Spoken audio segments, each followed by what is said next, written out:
الرأي እምበኣር ኩልኹም እንኳዕ ደሓን መጻእኹም። እዚ ንቐጽል ኢና ዘለና ኣብ መባእታ እቲ ናይ ቀዳማይ ክፍሊ ናይ ምስንዳው ዝበልናዮ ዝዓቢ ምስጢር እዚ ናይ ተዋስኦ ስለ ዝኾነ ኩላትና ው ክንዋሳእ ስለ ዘድልየና ንኽዕዘብ ኣይኮንና ንኸይድ፣ ክንሰማዕ ኣይኮንና ንኸይድ፣ ንኸገልግል ኢና ንኸይድ። እዚ ገልግሎትና ነፍሲ ወከፍ እጃሙ ፈሊጡ ብሓቂ ኣብ ግዚኡ ኣብቲ ቦታ ተረኺቡ ነዚ ኣምላኽ እዚ ከምልኽ፣ ክውድስ፣ ከመስግን እዚ ብሓቂ እቲ ዕድመ ናይ ፍቕሪ ዕድመ ሰማያዊ ኣምላኽና ንዑ ናባይ ክባርኸኩም እናበለ ስዋዓና ማለት እዩ። ስለዚ ብሓቂ እቲ ናይ ምስንዳው ብሰፊሑ ብገፊሑ ርኢናዮ ኩሉ ሰብ ሓላፍነት ለቢሱ እኮ ኣብ ግዚኡ ተረኺቡ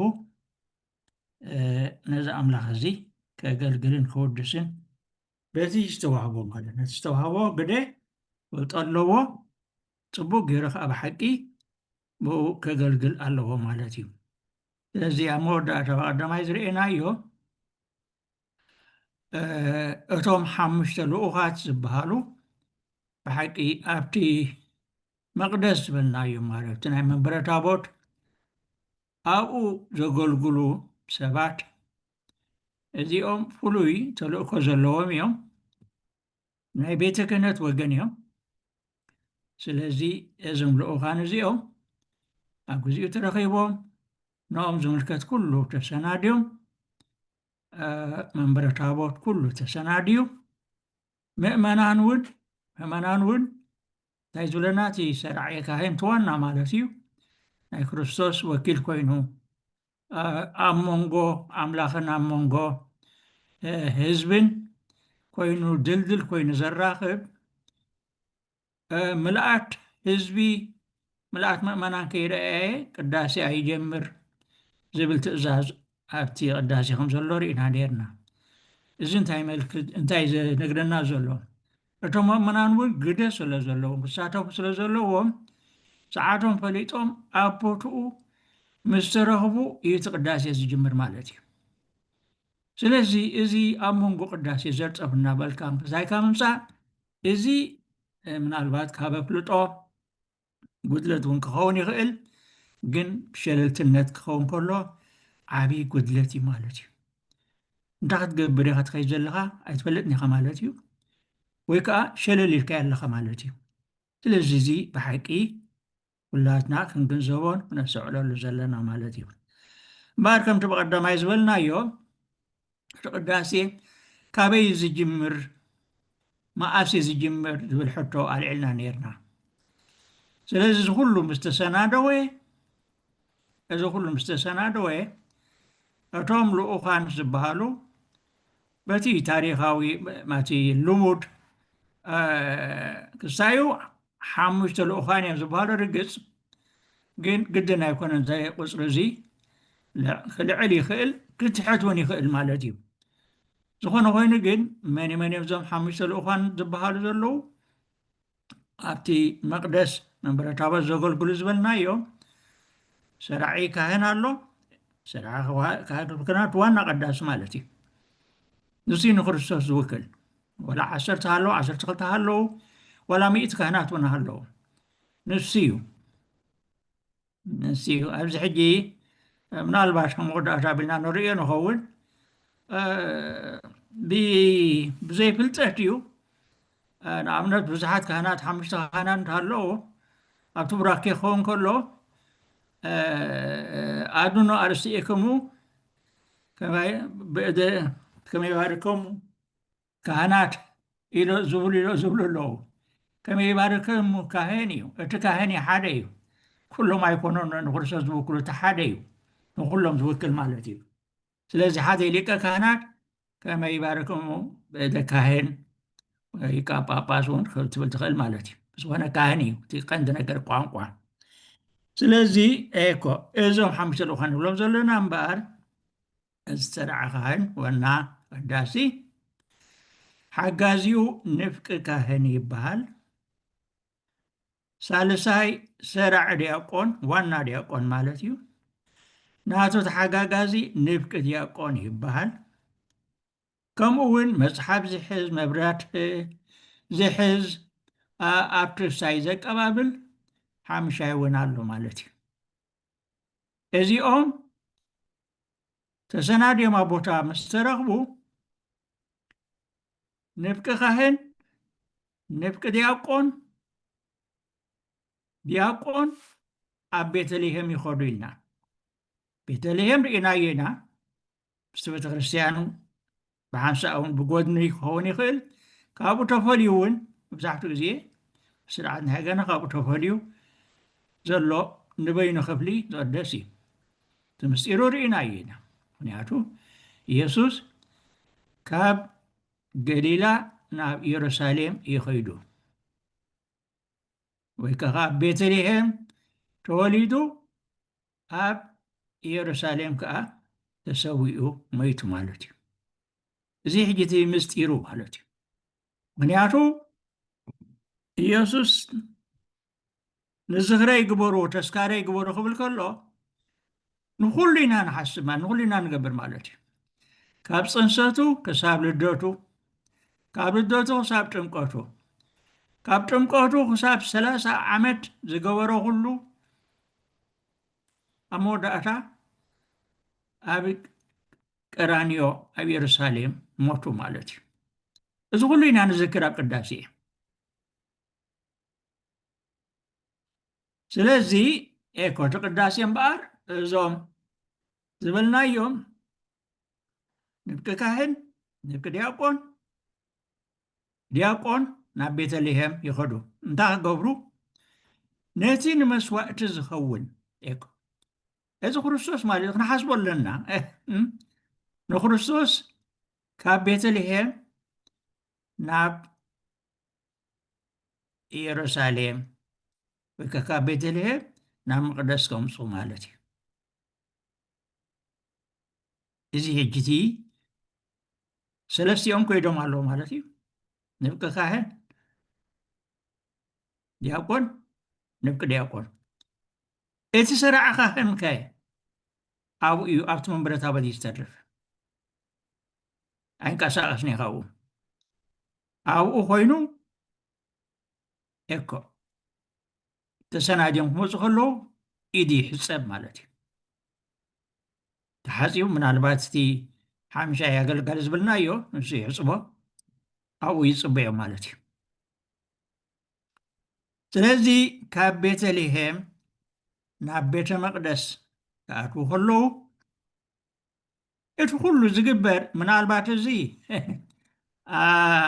ከም ካቶሊክ ክንዛረብ ከለና ከምቲ ዝበልናዮ ደጋጊመ ዝብለኩም ዘለኹ እቲ ስርዓት እዚ ሓድስ መፅሓፍ ወፂኡ ዘሎ ናይ ቅዳሴ ኩሉ ብስርዓቱ ቀሚጥዎ ኣሎ።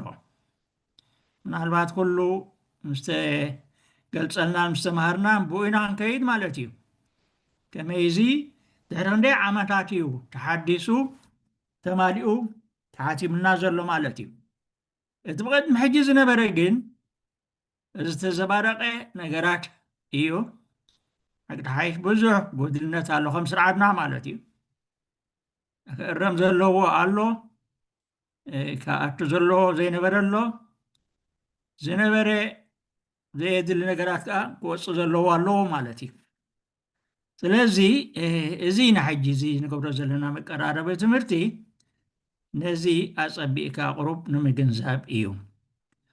ስለዚ ከምዚ ኮይኖም ክኣትዉ ከለዉ እምበኣር ሕጂ ካብቲ ቤተልሔም ናብ ቤተ መቅደስ ክኣትዉ ከለዉ እቲ ኩሉ መስርዕ እቲ ኩሉ ዝግበር ኩሉ ትርጉም ኣለዎ። ሰውኢሉ ብሃንሰ ሰላም ዝግበር ከይመስለኩም ወይ ከዓ ከምዘለይካ ትገብሮ ኣይኮነ ጨሪሾ ስርዓት ኣለዎ፣ ሕጊ ኣለዎ፣ ትእዛዝ ኣለዎ። ልክዕ ከምታ ተፃሒፈታ ዘላ ከምታ ተኣዚዛታ ዘላ ከማይ ኢኻ ክትገብር ዘለካ ከመይ ስርዓት ኣምልኾ ስርዓት ልጡርግያ ናይ መንም ሰብ ከም ዝለያ ዝገብሮ ይኮነን ቤተክርስትያን ዝሰርዓቶ ቤተክርስትያን ከዓ ብመንፈስ ቅዱስ ተመሪሓ ዝገበረቶ ስለ ዝኾነ ኩሉ ክፈልጦን ክኽተሎን ዘለዎ ነገራት እዩ። እዚ ማለት ቤተክርስትያን ዝገበረቶ ማለት መንፈስ ቅዱስ በቆዶ ማለት እዩ። መንፈስ ቅዱስ በቆዶ ከዓ ልክዕ ብኡ እዩ ኣምላኽ ክነምልኾ ዝደሊ። እዚ ክርዳኣና ኣለዎ። ከምቲ ንሕና ዝስማዓና ዝደለያን ክንገብሮ ከምኡ ይኮነን ደስ ዝብሎ ዝገበርና እንተገበርና ከመይ ከመይ ከም ዝምለኽ ንሱ ባዕሉ ይፈልጥ እዩ። ንሱ እዩ ዝነግረና። ንሕና ይኮናን ከም ዝስማዓና ጌርና እነምልኾ በቲ ንሱ ዝገለፀልና ዝተምሃርና ጌርና ከነምልኾ ከለና ኤኮቲ ንሱ ዝደልዮ ብሓቅን ብመንፈስን ግቡእ ኣምልኾ ነቕርብ ኣለና ማለት እዩ። እዚ ሕጂ እቲ ብሓቂ ክንግንዘቦን ብሓቂ ከዓ ክንርድኦን እናክፅዕ ዘለና ማለት እዩ። ስለዚ ከምዚ ኮይኖም ኣብ ቤተልሔም ክመፁ ከለዉ እምበኣር እቲ መስርዖም እቲ ዲያቆን ሰራዓ ዲያቆን ማለት እዩ ዋና ዲያቆን ወይኒ ሒዙ ብቅድሚት ይመርሕ ማለት እዩ። ብድሕሪኡ ንብቂ ዲያቆን መሰቦ ወርቂ ነቲ ህብስቲ ተሸኪሙ ዘሎ ማለት እዩ ንኡ ሒዙ ይኽተሎ። ብድሕሪ ንብቂ ዲያቆን መወዳእታ ከዓ ንብቂ ካህን ኣብ የማኑ ዕጣን ሒዙ መስቀል ኢድ ከዓ ሒዙ ይኽተሎ ማለት እዩ።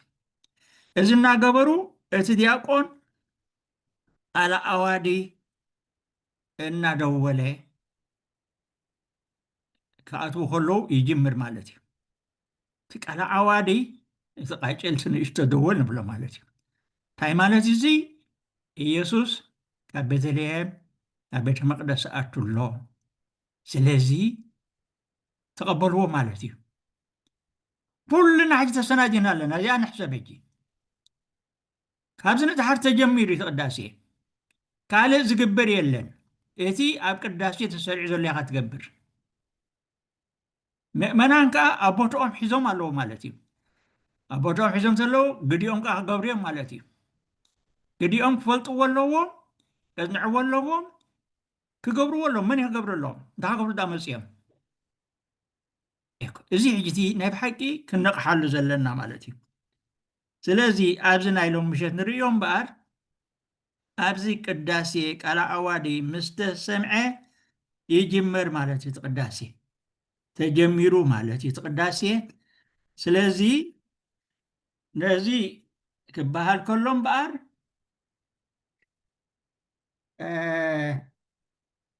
ቸርጅ ወዲኣለ እዚኣ መስለኒ ኦኬ እዚ ክበሃል ከሎ እምበኣር ዓይነት መዝሙር ዜማ ብዜማ ዝግበር ኣሎ። እቲ ድጋም ቅዳሴ ክኾን ከሎ ብድጋሙን ይግበር እዩ። መዓልቲ ማለት መዓልታዊ እንተኾነ ኣብ ሃገርና ከም ትፈልጥዎ እቲ ቅዳሴ ከም ስርዓት ክኾን ከሎ ናይ ዜማ እዩ ዜማ እዩ ዝግበር። ግን ከዓ እቲ ድጋም እውን ካብዚ ናይ ላቲን ዝኣተ ስርዓት እዩ። ሕራይ ተፈቒዱ ይግበር እዩ። እናዘናቕካ እውን ይግበር እዩ ማለት እዩ። ስለዚ እዚ ምስ ተጀመረ እምበኣር እቲ ዝበዝሕ ብሰንበት ብበዓላት ንገብሮ ዜማ ነናይ መዓልቲ ኣለዎ። ምዚ ማለት ቃለ ዓዋዲ ምስ ተሰምዐ ክኣትዉ ከለዉ እቶም ሰራዓ ካህን ሰራዓ ዲያቆን ንብቂ ዲያቆን ዝበልናዮ እናደወሉ ክኣትዉ ከለዉ ዝዝየም ኩሎም ዘዝይምዎ ማለት እዩ። ብሓንሳብ ኩሎም ብሓንሳብ ብሰኑይ ሰሉስ ሓሙስ ተኮይኑ እምነበሃ ቅድስት ቤተክርስቲያን ስርጉድ አረፋቲሃ ወስእልቲ በእንቆጳዚዮን እምነበሃ ቅድስት ቤተክርስቲያን ይበሃል ማለት እዩ። እዚ ሕጂ ኩሎም እዮም ዘመቱ ቅዳሴ ተጀሚሩ እዩ። ካልእ ኣይኮነ ዝበሃል እዚ ዝበሃል መዓስ ሰኑይ ሰሉስ ሓሙስ ረቡዕ ዓርቢ ቀዳም ድሕሪ ኮይኑ ከዓ ኣብ ክንዲዚ መስቀል ኣብርሃ ብከዋክብቲ ኣሰርጎ ሰማይ መስቀል እምኩሉ ፀሓይ ኣርኣየ መስቀል ኣብርሃ ይበሃል። ሰንበት እንተኮይኑ ከዓ ኩሉ ዘይገብራለ ጽድቂ ጻድቅ ውእቱ ይበሃል።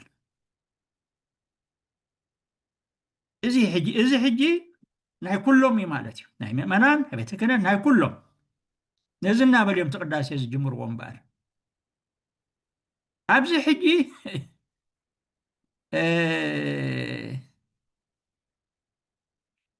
ናይ ኩሉ እንዲና ንብል ዘለና ኩሉ ብሓደ ልቢ ብሓደ ድምፂ ነዚ ኣምላኽ እዚ ከመስግን ክውድስ ኣብዚ ሕጂ ሱቕ ምባል ወይ ካልእ ምግባር እንታይ ማለት እዩ? ወይ ኣይትፈልጦን ኢኻ ማለት እዩ። ስለዘይፈለጥካ ኢኻ ክትብሎ ይትኽእልን ወይ ከዓ ፈሊጥካ ካልእ ተገበርካ ከዓ እዚ ከዓ ዓብ ጉድለት እዩ ማለት እዩ። ኩልኻ ክትብሎ ዘሎ እቲ ትእዛዝ ግን ኩሎም ይብልዎ እዩ ዝብል ዘሎ እንታይ ክንገብር ኢና መፂና ኸ ነዚ ክንብል ስለዚ ክንፈልጦ ኣለና የግዲ ማለት እዩ። ንመሃሮ ንፈልጦ ከምቲ ካልእ ንኩሉ ፅዒርና ተማሂርና እነፈልጦን ንጥቀመሉን ነገልግሎን እዚ ካልእ ከዓ ከምኡ ከመይ ኣብ ቤተ ክርስቲያን ንመፅእ ንኣምላኽ ክነምልኽ ኢና ሰብ ዝተበጥረ ከዓ ንኣምላኽ ከምልኽን ከገልግልን እዩ። እዚ ዓላማ ወዲ ሰብ ነዚ ኢሉ ተፈጢሩ እዚ ዝበለፀ ኣምልኾ ከዓ እዚ ስርዓት ቅዳሴ እዩ። እቲ ዝበለፀ ምስጋና ንኣምላኽ እዚ ቅዳሴ ኢሉ ተሰሪዑ ዘሎ እዩ። ካብዚ ዝዓቢ ስራሕ የብልናን፣ ካብዚ ዝዓቢ ኣገልግሎት የብልናን። ስለዚ ክትዕጠቕ ኣለካ ማለት እዩ፣ ትፈልጦ ኣለካ ማለት እዩ።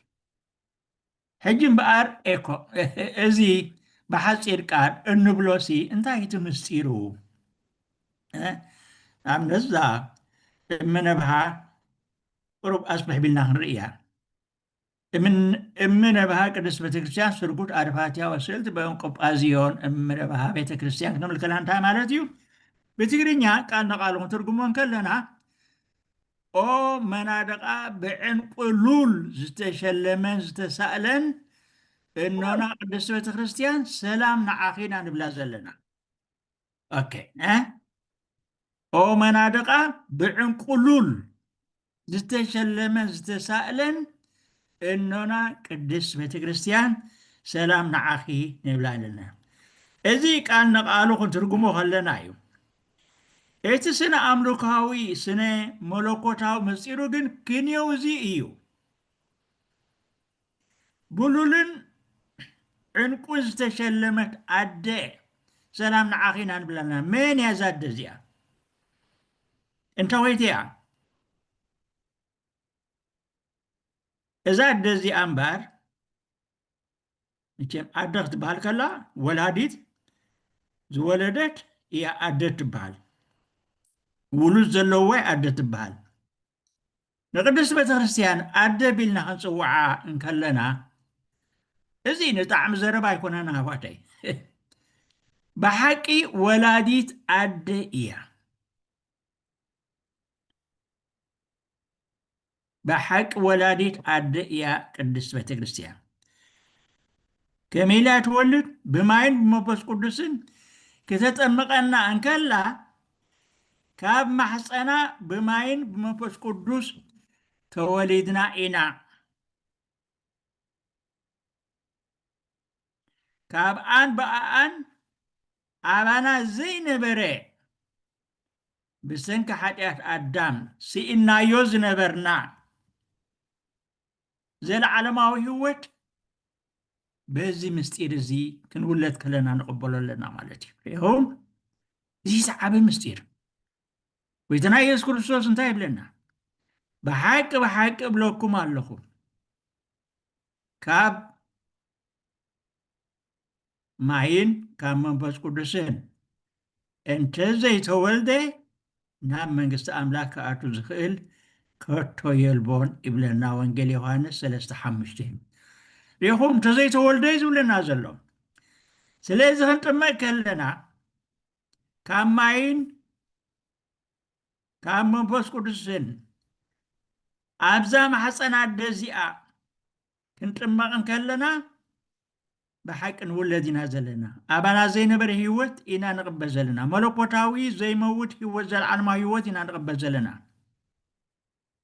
በዚና እምበኣር እኖና ቅድስት ቤተክርስቲያን ሰላም ንዓኽ ንብላ ዘለና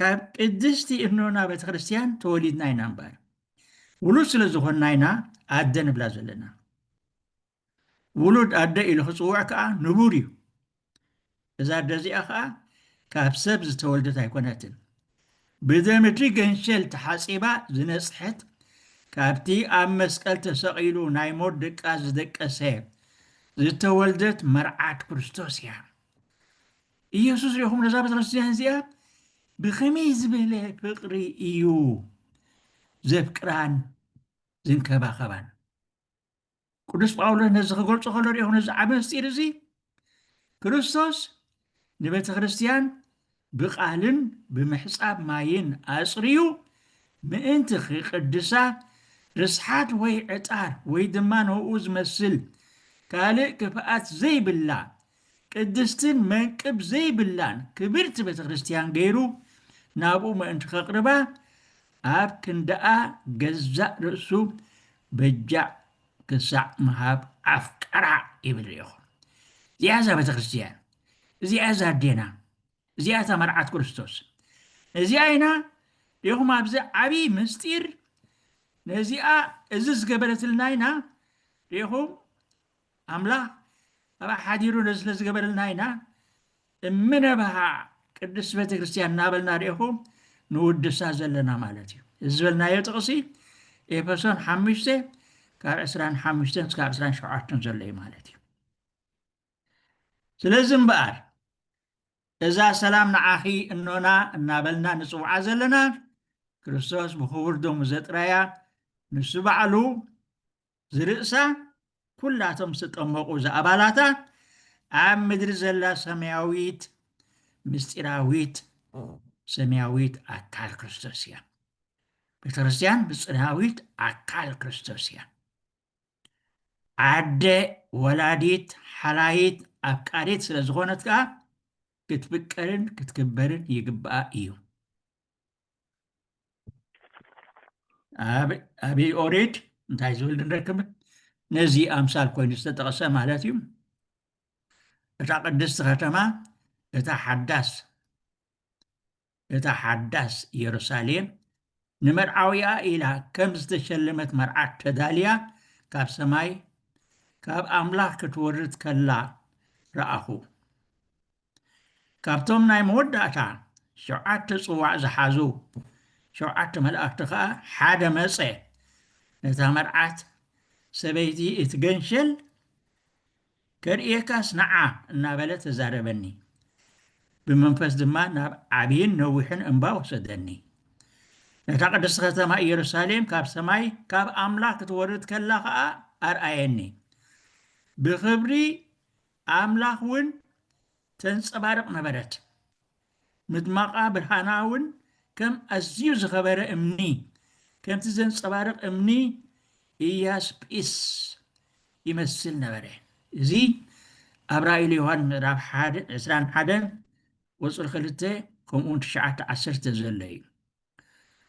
ሪኢኹም ኣብቲ ድሓር ክንሪኦ ዘለና ንስግድ እናበልና ንቅዱስ ስላሴ ናይ ስግደት ኣምልኾ ነቕርብ ከሎና ሰላም ንዓኺ ቅድስት ቤተክርስቲያን ማህደረ መለኮት ኢኹም ማሕደር መለኮት ዝኾን ቅድስት ቤተክርስቲያን ኣዴና ሰላም ንዓኺ እናበልና እውን ንኽብራን ንውድሳን እዚ እምበኣርቲ ምስጢር ናይዛ መጀመርያ ብሰኑይ ብሰሉስ ብሓሙስ ኣብ መባእታ ቅዳሴ እንገብሮ ዜማ ወይ መዝሙር ማለት እዩ እዚ ሕጂ ሪኢኹም እቲ ብዜማ ክንውድስ ከለና ኩሉ ግዜ ከምቲ ሊቃውንቲ ዝብልዎ እቲ ብዜማ ብመዝሙር ዝፅሊ ድርብ ፀሎት ዝገብር ይብሎ ሓቂ እዩ እቶም መላእኽቲ እኮ ኣብ ሰማይ ብዘይ ዕረፍቲ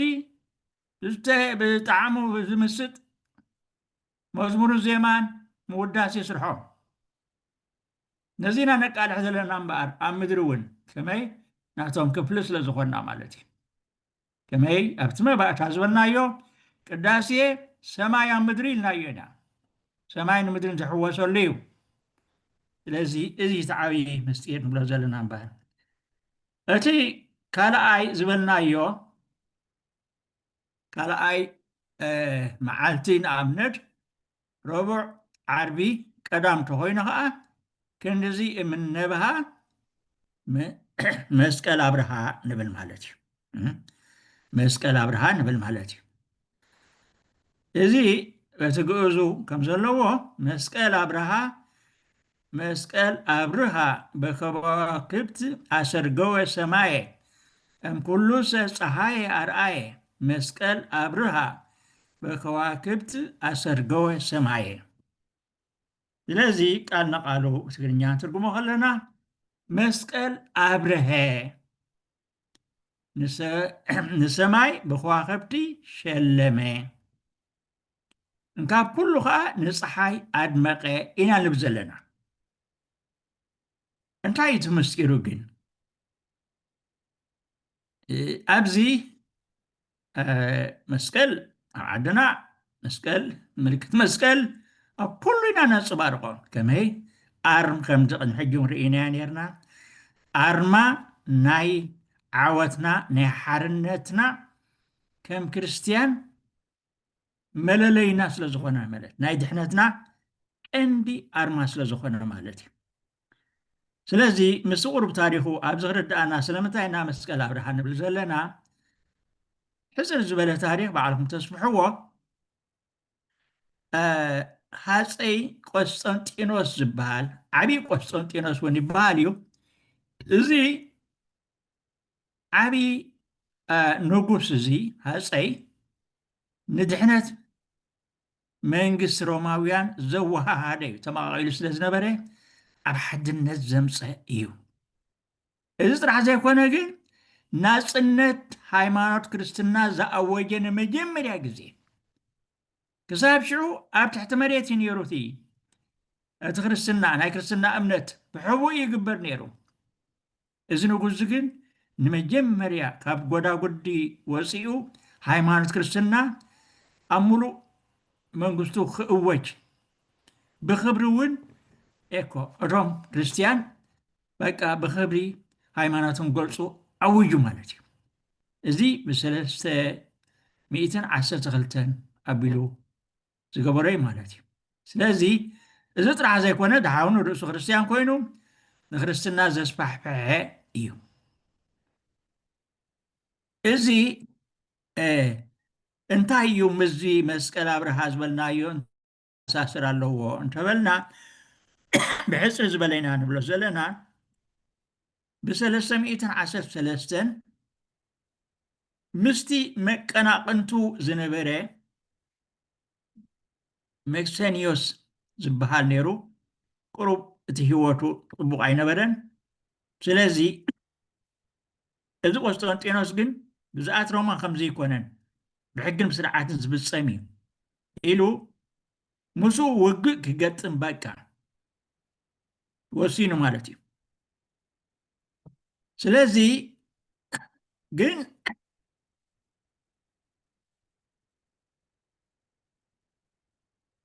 እንታይ ሕጂ ነዚ ምስ ሓሰበ ቅኑዕ ስለ ዝነበረ ምናልባት ኣምላኽ ገሊፅሉ ማለት እዩ ኣብ ሰማይ ሓደ ራእይ ርእዩ። ኣብ ሰማይ ሓደ ራእይ ርእዩ። እዚ ራእይ እዚ በዚ ምልክት እዚ ክትስዕር ኢኻ ዝብል ፅሑፍ ዘለዎ ብሩህ መስቀል እዩ ነይሩ። ዲኹምቲ ኣምላኽ እዚ እዚ ንጉስ ኣረመኔ ነይሩ፣ ክርስቲያን ኣይኮነን። ድሓር ግን ቆስጠንጢኖስ እዚ ራእይ እዚስ እንታይ ኮኑ ይኸውን እናበለ ኣብ ድቆሱ ይሓስብ የስተንትን ነይሩ። ነዚ ክሓስብን ከስተንትን እንከሎ ኢየሱስ ነቲ ዝረኣዮ መስቀል ሒዙ ተራእይዎ። ስለዚ በቃ ካብኡ እንዳሓር እሞ በቃ እዚ ሲ ሮማይ እዚ ኣምላኽ እዚ ዝገልጸለይ ዘሎ ኢሉ ነቶም ኩሎም ወተሓደራት ነዚ ምልክት እዚ ገይሩሎም በቃ ንፅብሒቱ ወግእ ገጢሞም ማለት እዩ። ምዚ ማክሲኒየስ ዝበሃል መቐናቕንቱ ማለት እዩ። ወግእ ምስ ገጠሙ ከይረፈደ ሽዑ ንሽዑ በቃ ኣብዚ ሮማ ሕጂ ማልቢኒየም ብሪጅ ዝበሃል ማለት እዩ። ኣብ ሮማ ምናልባት ከይትኩም ትርእይዎ ኣብኡ ተዓዊቱ በቃ ሽዑ ንሽዑ ብቁሩብ ኣብ ቁሩብ ግዜ ኣሸኒፍዎ ናይ ሙሉእ ሮማ ገዛእ ኮይኑ ማለት እዩ። ስለዚ ካብኡ ክርስቲያን ኮይኑ ንሃይማኖት ክርስትና ናፅነት ኣወጁ፣ ኣብያተ ክርስቲያናት እናሰርሐ እምነት ክርስትና ዘስፋሕፍሐ እዩ ዝንጉስ እዚ። ምናልባት ኣዲኡ ንግስቲ ኢሌንያ ትበሃል።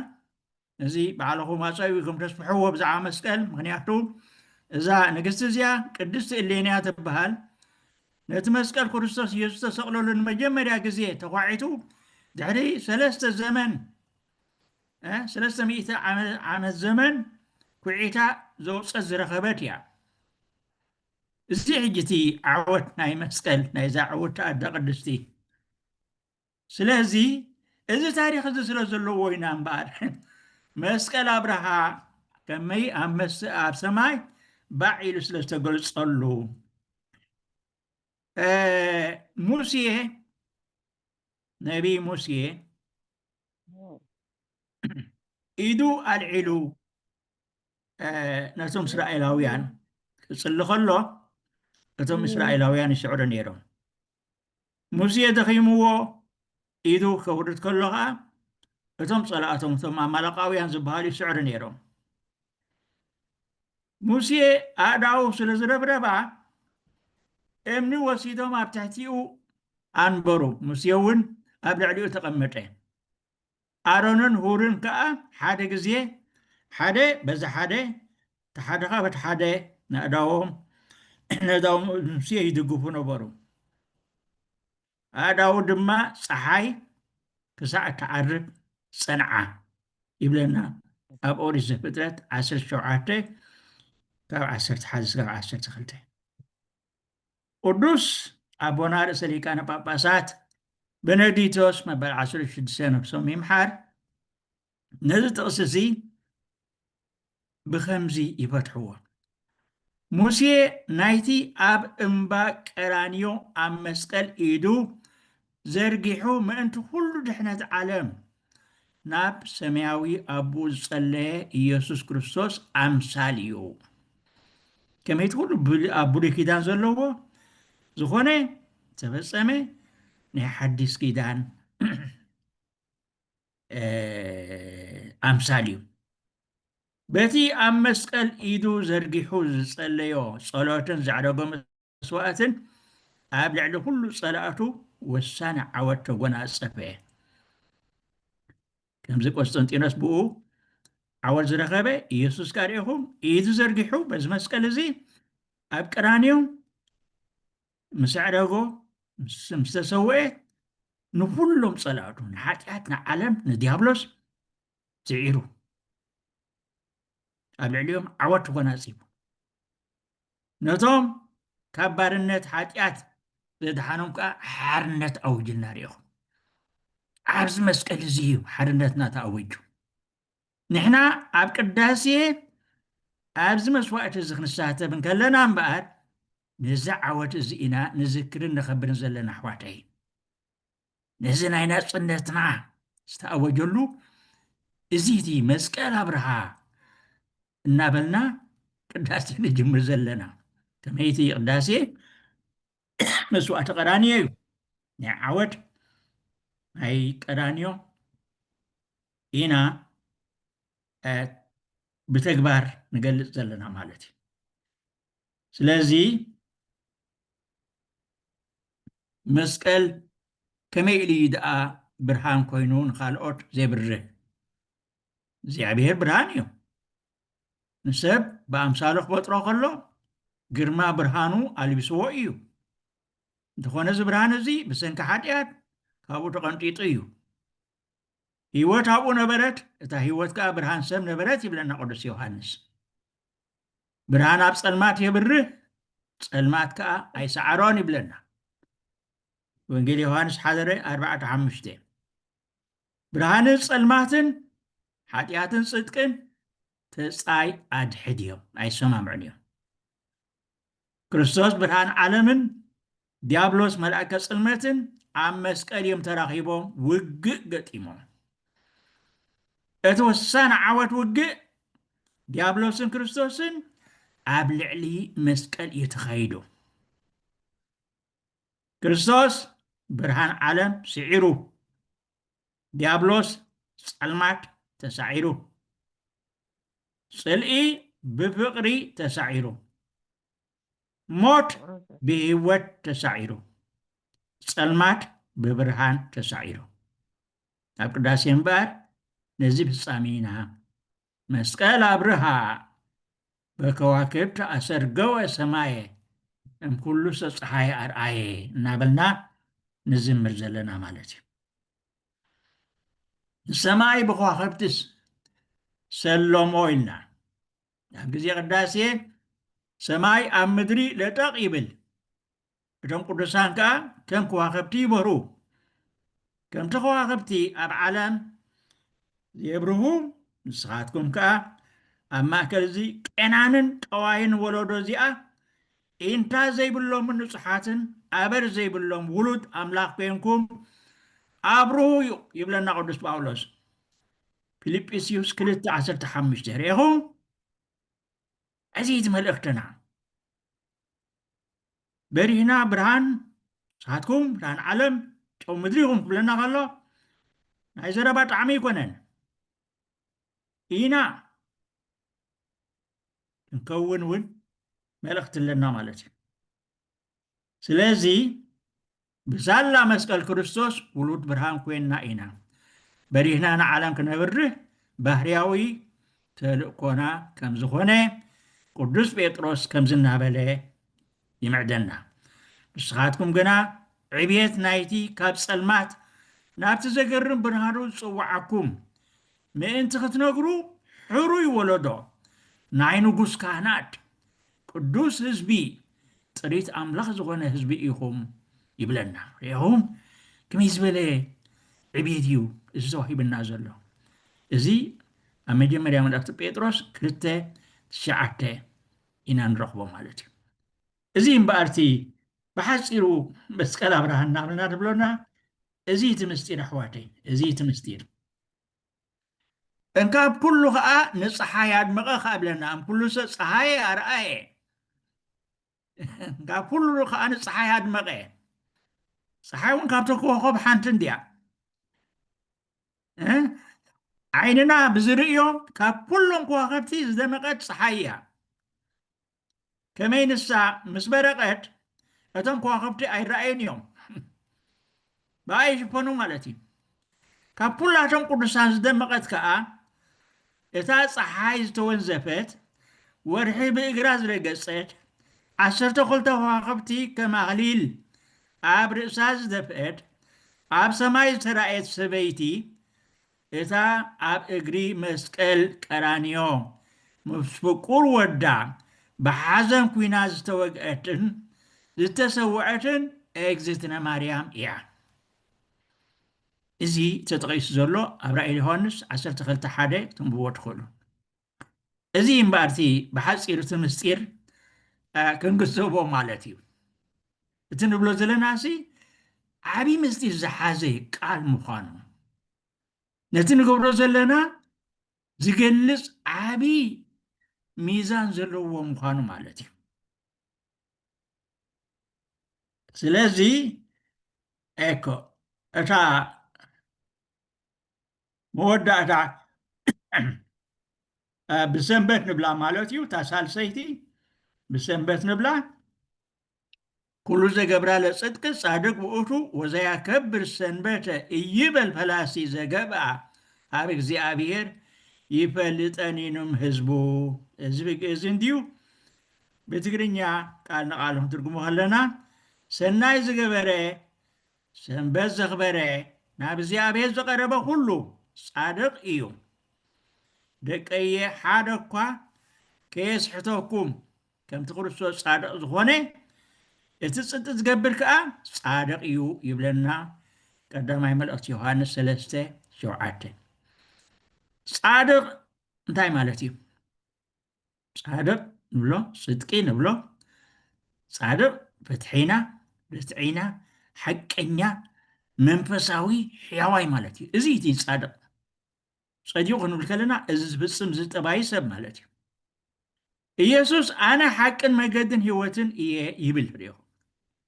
ኩሉ ሓሰትን ምድንጋድን ምትላልን ካብቲ ሓሳውን ኣቦሓሰትን ዲያብሎስ እዩ ኣሕዋተይ።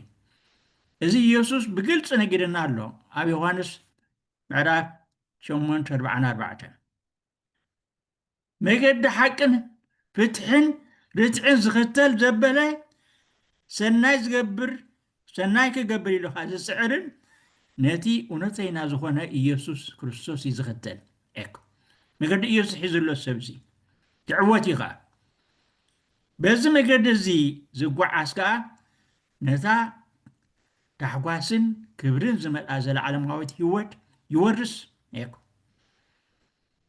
ስለዚ ንሓቂ ክትፈልጥዋ ኢኹም እቲ ሓቂ ኸ ሓራ ክተውፃኩም እያ ዝብለና በዚ ምክንያት እዚ እዩ።